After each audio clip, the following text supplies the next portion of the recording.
Welcome back to Found in the River. Today we're not diving, but we're setting up Aaron's helmet with the Orcatorch D700s on both sides, and I have to tie the bolt snap onto the other D700. So I thought, let's make a little how-to video on tying the bolt snaps. Now, we are not experts of any sort, but we've had pretty good luck with the way we tie these knots, and we just figured we'd show you how we do it. I know there's 100 ways to do it, so don't slam me if if it's not the way you would do it, but it works for us. So if you've never done it and you want to do it and you want to learn how to do it, this is one way to do it. Let's get to it. All right, since today is not a dive day, we're going to go ahead and show you guys how to tie the bolt snap onto your dive light. I have one here that doesn't have a bolt snap attached to it yet, so we'll put this bolt snap on and make it look like this one right here. It's a very secure tie off. It's very sturdy, very strong. Even if the knot comes undone, the loops will they tend to hold it in place till you can get it repaired. So, all right. So, all we need is a couple things: a length of line. We cut this off of this large spool that we have here. This is what we use to redo the line on our cave reels. You'll need a lighter, pair of scissors, the bolt snap, and the flashlight, of course. So the way we start is you just take the length of line that you cut and you basically fold it in half, joining the two ends together like so, and then you take the loop at one end of the line and you loop it through the bolt snap and then grab the two lines like that, creating that loop. And next we just start running it through the loop on the flashlight. And the way we do it is we try to keep it neat, try to keep the lines on the same side. I usually call it left and right, but I'll call it top and bottom based on the orientation of your screen. So closer to the bottom, it's going to be the bottom side. I'll just call it the bottom instead of the left or right, and the top will be the top. So feed the two lines through the loop on the flashlight, and then we're going to make sure the lines stay in their respective order, whether it's top or bottom. We're going to take one and run it now through the loop on the bolt snap again, and then back up and under through the loop on the flashlight, and that'll create our first loop.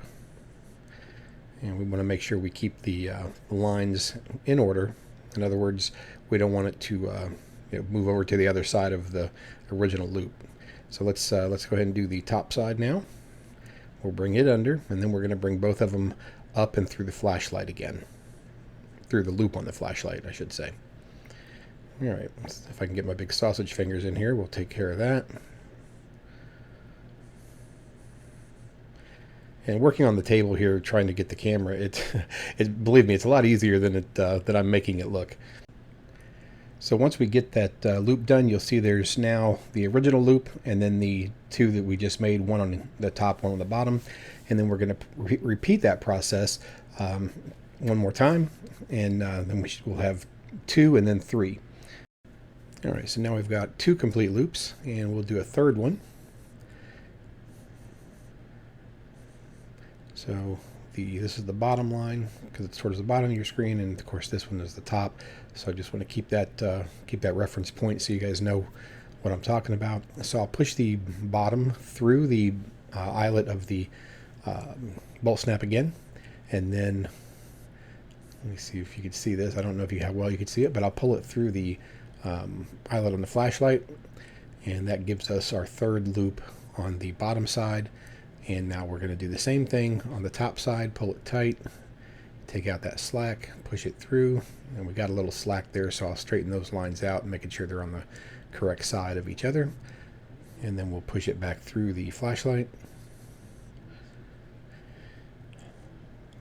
and that will give us, let's get it through there, that'll give us a nice uniform loop. As you can see, you've got that side, and then if I flip the bolt snap the other way, you'll see there are nice clean lines and a sturdy tie off. So now all we have to do is do two overhand knots. But first I'm going to take and loop the line underneath From the bottom side, I'm going to loop it under.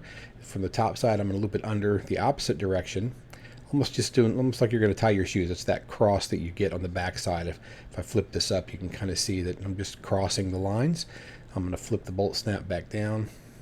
And now I'm going to do 2 overhand knots. Again, if my sausage fingers will allow. There we go. We'll tie them nice and tight. Pull it as much as we can. Sometimes I like to get 2 pair of pliers and really cinch those things closed. So it wouldn't be a bad idea for you to do the same thing. Alright, so there's my second. Pull it tight. Now we're ready to burn the ends so that we can make sure that knot does not come undone. We'll trim it and burn it. So we'll get that trimmed off. And now we can burn the ends. And you've probably used this trick for other projects. Basically, you just burn the end, melt it, and mash it down. Creates kind of a button top or a mushroom head on the burnt end, which prevents the knot from coming undone. So let's get this. Let's pull it tighter. Okay. Now we'll burn this side. Let it light up. Mash it down. Blow it out and mash it down. And now that's it. We got a nice tight knot. It's not going to come undone, and it's a nice secure tie off for the bolt snap to the light. That's it. It's not how everybody does it, but that's how we do it. So if you appreciate that and you want to use it, feel free. That's it. Thank you for watching. We hope you subscribe, and please like the video. Thanks.